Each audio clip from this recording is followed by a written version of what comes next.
Қайырлы күн. Мен Зинолғайынова Эльмира Зинолғайыновна, Атырау облысы Индер ауданы Шоқан Уәлиханов атындағы орта мектептің қазақ тілі мен әдебиеті пәні мұғалімі.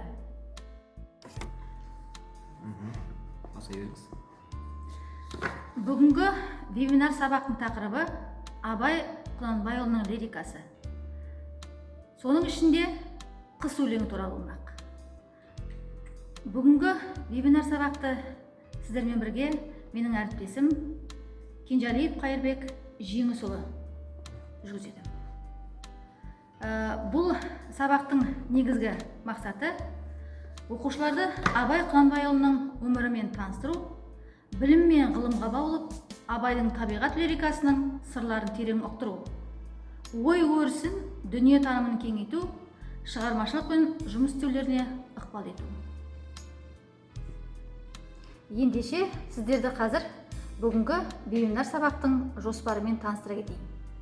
Бірінші, Абайдың өмірі мен шығармашылығы. Екінші, Абайдың табиғат лирикасы.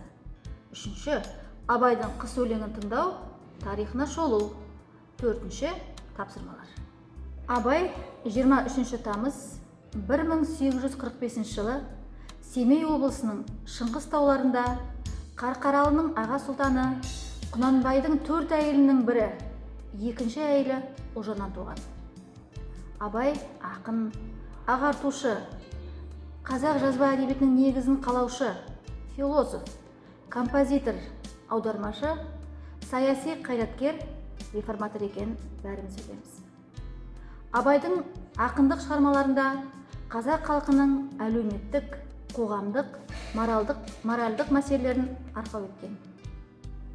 Абай шығыс пен батыс мәдениеті мен өркениетін жетік білген. Бірқатар әлем ойшылдарының еңбектерімен де жақсы таныс болған. Философиялық трактаттар стилінде жазылған қара сөздері тақырып ауқымдылығымен, дүние танымдық тереңдігімен, саяси әлеуметтік салмақтылығымен де құнды. Сондай-ақ Абай орыс тілін тамаша меңгерді. Мұның өзі орыс ақыны Лермонтовтың бірқатар өлеңін қазақ тіліне аударуына мүмкіндік берді. Атап айтқанда, Абай Лермонтовтың «Шайтан», «Дұға», «Қанжар», «Жолға шықтым бір жымжыр түнде жалғыз», «Жалау», «Теректің сыйы» сияқты өлеңдерін аударды.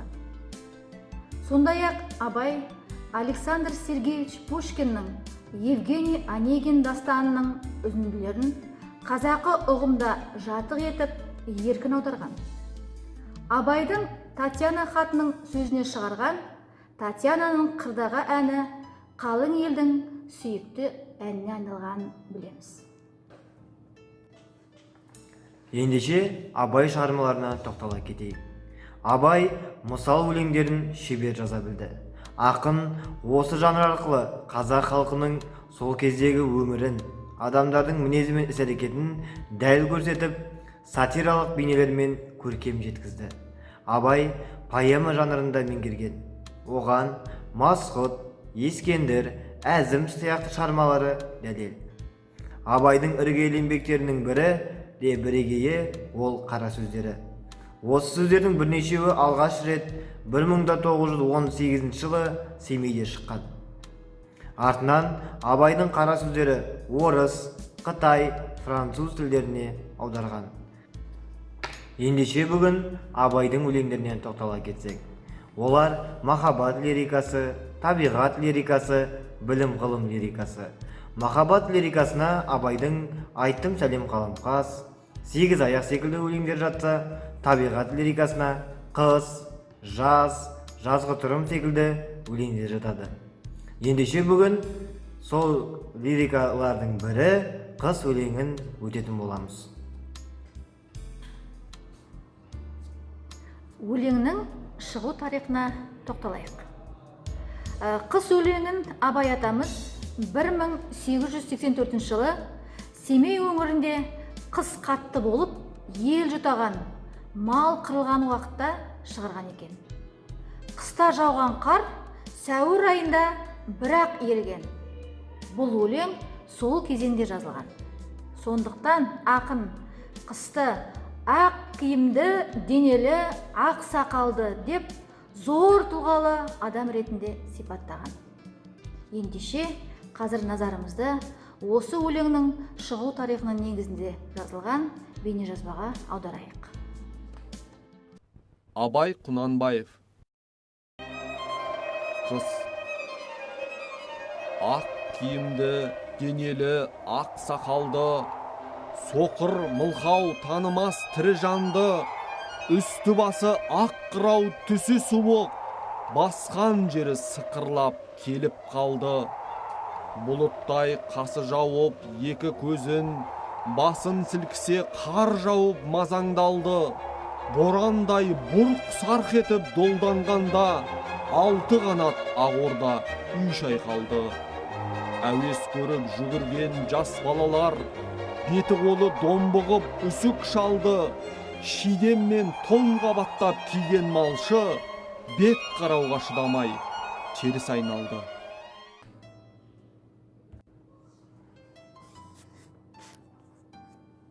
Ендеше жаңа өздеріңіз көріп тамашалаған бейне жазбаның негізіндегі жаңа сөздермен таныс болайық. Бірінші, шидем, қой жүнінен тоқылған киім. Бұрқ сарқ, қатты дауыл, боран.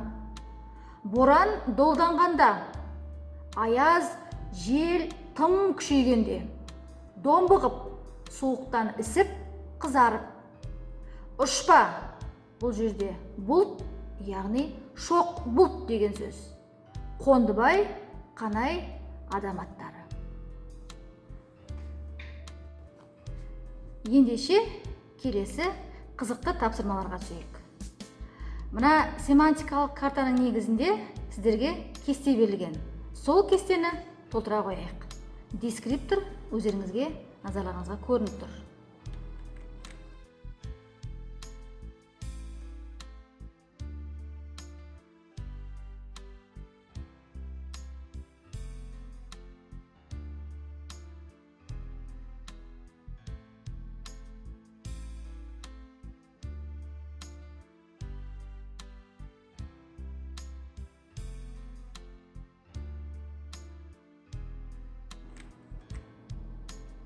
Тыңдалымнан кейінгі тапсырма енді Попс формуласы негізінде жүзеге асатын болады. Сіздерге түрлі суреттер көрсетілген. Сол бойынша өз ойларыңызды айту сұралады.